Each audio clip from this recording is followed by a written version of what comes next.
Hey everyone, welcome to the channel for another Escape from Tarkov video, this time with a quick look at some early wipe budget builds to help you choose some good weapons and attachments to use from the level 1 and 2 traders. There's actually a lot more stuff available from level 1 traders now, so you can set up some decent builds right from the get-go, though level 2 is still where things really open up and give you some more freedom. For this one, I'll be going over my most used early game builds in some detail, and then I have a bunch of honorable mentions for really cheap stock weapons and some other builds that are viable, though I wouldn't say they're optimal or the best choice for early game. So without too much delay, let's cut the intro short and get right into it, starting with a way to make infinite numbers of cheap AK-74Ns in the early game. To start this off, I want to talk about what I've been doing to get essentially unlimited cheap AK-74 rifles using the workbench and fence. I've already shown my ideal Vepr or AKM build for low-level gameplay in an early video on the top-tier level 1 loadout, so for this one, I'm focusing on the AK-74. Though keep in mind this exact build works on the 7.62 AKs, you just need the TT adapter from Skier. So to start off, you need to get your hands on a VPO 209, either from Dead Scavs, buying it for cheap from Fence, or even buying it straight up from Skier. Then you take this rifle and break it down at the workbench to create 2 weapon parts. After this, you need to either buy the wooden AK-74 handguard and stock from proper level 2, or just find them from another AK-74 rifle off of Scavs or from Fence. Then you take these parts and you can craft AK-74s at the workbench, so for every VPO you break down, you end up getting 2 AK-74 rifles, so it's a pretty efficient craft. Now the great part about this loop is that every time you make one AK-74, you can simply remove the wooden parts from the one you crafted and use those to craft another AK-74.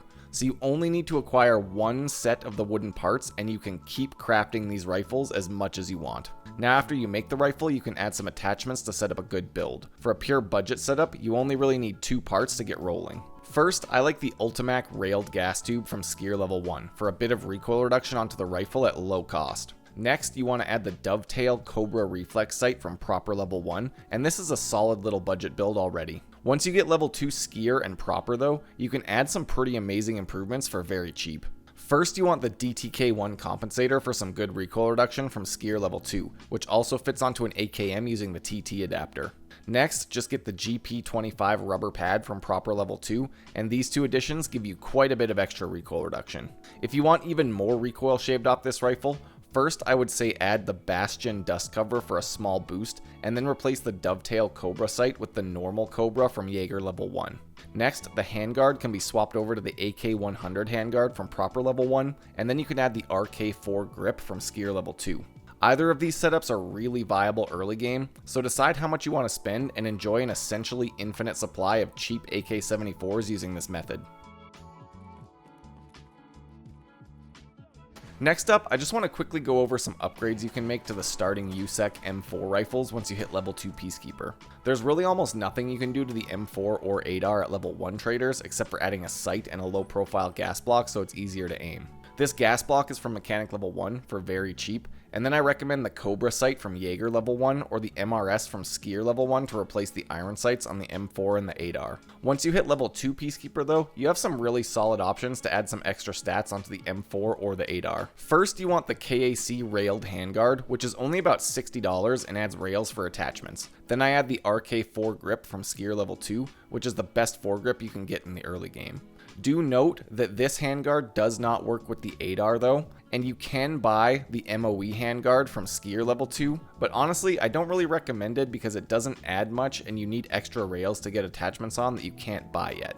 I also like to add the KAC QDC compensator to these setups as well, which gives you a small recoil boost and also allows you to attach any KAC suppressors that you find out in weapon crates, which can be a big help in the middle of a raid. The final part that can improve your M4 at this level is the Chris DS150 stock, which is a decent improvement over the default M4 stock. You can also add this onto an ADAR as well, but you'll need to buy an AR-15 pistol grip from Peacekeeper or Skier as well if you're putting it on an ADAR. Personally, I'll usually stick to the AKs in the early wipe because they have better attachments and a cheap cost, but if you play USEC or just like to run M4s, these simple budget builds should help you out with the recoil at least a little bit. Next up, I want to go over my personal favorite early game SMG, the PP19, which is a starting weapon for the Bears and can be traded from level 1 proper or purchased from level 2 proper. This little SMG is pretty great early on because it has low recoil, uses very cheap ammo, has some nice basic attachments, and 30 round magazines available for cheap from level 1. It doesn't fire as fast as the USEC starting MP5, but personally I think the attachments are a lot better for this thing, and in general it's better in the early game compared to the MP5, which is much better once you get some attachments for it. For a very simple build at level 1, I start with the Dovetail Cobra Reflex Sight to replace the Iron Sights. It's a cheap addition and it makes it much easier to aim. Next, I like to add the AK-100 handguard, which has 2 rails on it. For myself, I just like to use the 25mm mount ring and then the Predator flashlight from Peacekeeper level 1, which you use to see better in the dark and to blind other players at close range where this thing is most effective. I personally like to leave the bottom rail empty because foregrips don't do much for this weapon, and then you have an extra slot to just attach a foregrip that you find out in the raid in a weapon crate. Once you hit level 2 traders, another really great addition you can make on the PP19 is to add the GP25 butt pad from proper level 2, which gets you a cheap 5% recoil reduction. You can also add the RK4 grip from Skier if you want, but like I said, foregrips aren't super necessary on the PP19. To finish off this section, I just want to quickly go over how to get a sight onto the MP5, which is basically the only mod you can add to the MP5 in the early game. From Peacekeeper level 1, you can buy the MFI HK mount, which then allows you to add lots of sights to the MP5, including the basic Cobra from Jaeger, which is one of the better reflex sights available early on. It's not really much, but since the MP5 is the USEC equivalent to the PP19, I figured I'd go over this really quickly to give that one an option as well. Next up, to finish off the video, I just want to go over some quick honorable mentions for solid early game weapons to use. First, there's the trusty SKS, which is definitely a useful budget weapon, but it gets outclassed pretty much every way by the Vepr in the early game. To me, the real advantage of the SKS comes from being able to top load so you can load mags while staying in the fight, and the fact that it actually comes back in insurance because a lot of people just won't pick it up. For the SKS, you can buy both versions from Proper and then another one from Jaeger at level 1, and there isn't much modding you can do to them in the beginning. For the hunting version from Jaeger, you can put dovetail scopes onto it like the Cobra or the magnified PSO from Proper level 1, so that is fairly useful. For the regular SKS, you'll need to unlock Jaeger level 2 and get the SOCOM mount from him, which has multiple rails to add sights and tactical devices. The last upgrade that you want to watch out for is at Jaeger level 2, the weapon tuning thread adapter, which allows you to add compensators to improve your recoil. For me, the DTK1 from Skier level 2 is the ideal choice for this one in the early game, giving you a pretty solid recoil reduction for a cheap price. Finally, you want to buy at least one SKS mag from Peacekeeper level 1, which will double your magazine capacity, and you can still top load these magazines one at a time if you need to. Next up, we have 3 different versions of the Keter and Klin SMG, which are sold by Proper level 1 and 2. These things are compact little bullet hoses and they all have really high fire rates, fairly low cost, and nothing really available to mod them. These things are really great at close range, but they suffer at longer distances and you can't really add a sight to them, so aiming is kind of tricky. For pure budget purposes, the regular Keter is very cheap at Proper level 1, but the suppressed Keter B is sold by Proper level 2 for only 36,000, making it one of the cheapest suppressed SMGs available. The Klin at Proper level 2 is basically the same gun, but it shoots much faster, so it kills quicker, but it also runs out of ammo faster. For ammo, I recommend either the PST GZH from Proper or the PSV ammo from Jaeger. And to get the 30 round mags for this thing, you need to get red pliers and trade them to Proper, otherwise you have to use 20 round mags.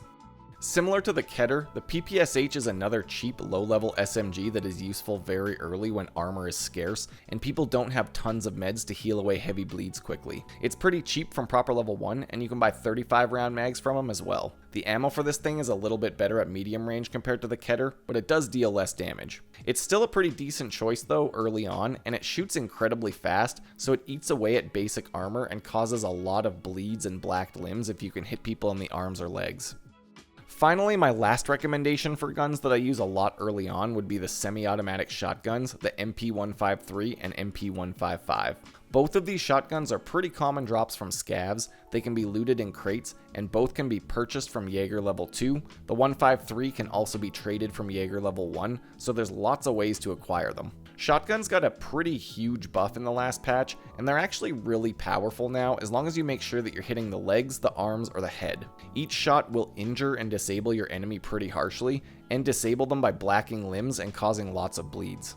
For these shotguns, you want to be running them with the express ammo from Jaeger level 1 for better accuracy, or you can craft the Magnum buckshot in the hideout at the workbench, which is the most damaging ammo for the shotguns.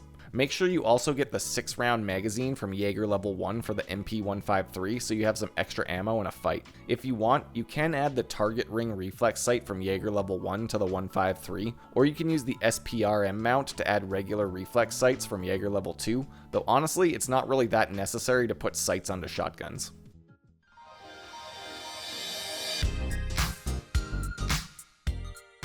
Well, that covers it for some of my suggestions for early game budget builds. As usual, most of the fun stuff is at higher level traders, but these setups should help you through the early game without spending too much on unnecessary attachments. I didn't really talk about pistols, simply because there isn't much you can do for builds on them early on, and really the best pistol early is easily the M9A3, with 17-round magazines and a really cheap purchase price from Peacekeeper. I hope this video helps you out though, and stay tuned to the channel for more build videos looking at setups from level 2 and higher traders very soon. Thanks for checking out the video. I have links to my Twitch stream, Discord server, and Patreon page down below for anyone interested, and until next time, stay safe in Tarkov City.